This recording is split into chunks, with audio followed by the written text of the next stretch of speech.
Today's story stars a noble girl. Never a sleepwalker, she was deeply asleep, in sexy pajamas, sashaying out like an Oscar red carpet star. By the time anyone noticed, she was already under the shadow of a monster, totally disconnected, and started acting a little weird. She could even hear the whispers of servants from in the attic, mice nod loudly on the sofa, like auditioning for a band. Besides, her every move was irresistibly sexy. It was enough to make men dizzy. They thought she might be experiencing some sort of mental episode, completely oblivious to the two little vampire bite marks hidden under her elegant neck. Whenever needing power, Dracula turned into a devil to harvest her life. All she could do was wail until doctors were jolted awake by her screams. Lucy was so weak from blood loss she could barely stand, and the doctors were just pumping fresh blood into her like a gas station. But that blood disappeared quicker than pizza at a party, leaving the young doctors scratching their heads in confusion. Only the seasoned Professor Van Helsing started to suspect it was something beyond science, and soon enough, Lucy grew medicine teeth that confirmed his. Indeed, vampires had arrived, and Lucy was just one unlucky chosen by Dracula. She needed fresh blood to keep her youthful beauty, just so she could meet her reincarnated beloved. Before reuniting with wife, her life was disjointed B&W after it burst with vibrant colours. Dracula stared hungrily at the face unseen for 400 years. Seeing Mina leaving, he bumped into her like a hot potato, mumbling about her unfamiliarity with London. They agreed to guide each day. Mina thought she met a bored playboy, bluntly reminding her a map cost just cents, then left. She had already walked several blocks, and the man was still tailing her, which felt a bit sketchy for a single woman. She bravely confronted him. "No news why, are you with my husband? Should I call the cops on you?"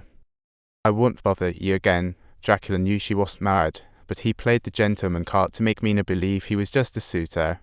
How considerate of him. "I'm a prince from Romania," Dracula casually introduced himself, and that royal lineage instantly fed Mina's ego. Dracula fought to suppress his impulses in front of her, terrified of scaring away this eager woman. When they arrived at the new cinema, it was screening a raunchy film Naked Lady, and Mina wanted to leave in embarrassment, but Dracula wouldn't let her off. He gazed at Mina's eyes, casting a spell, as past life fragments flooded back. Mina felt panic. She just met this man, yet he seemed so familiar. "Oh my gosh. Who are you?" "I know you," Dracula confessed lovingly. "I crossed oceans for you." Before finishing, his thirst for fresh blood boiled, leaning closer yet unwilling to drag his beloved into endless darkness. So he suppressed his instincts and gentlemanly escorted Mina home. Dracula's ways of wooing were never dignified. The next time they met, he spiked her drink with a love potion. When Mina asked about his hometown, she didn't realize her place was his home. Dracula gazed at her captivating face, telling her it was the most beautiful place on earth. Mina didn't understand his flattery, but old memories began to flicker. She hazily saw the face of a woman, which gradually became clear, and she couldn't help but gasp as it looked exactly like her. A distant story unfolded, moving her with tragic love. Tears rolled down. Dracula surprisingly wiped them with his hand.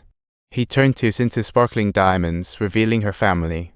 Faced with such a adored gentleman, Mina's heart was captured.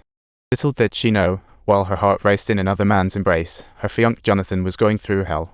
Dracula trapped her in the castle with 3 succubi, who fed on her blood for fun each night.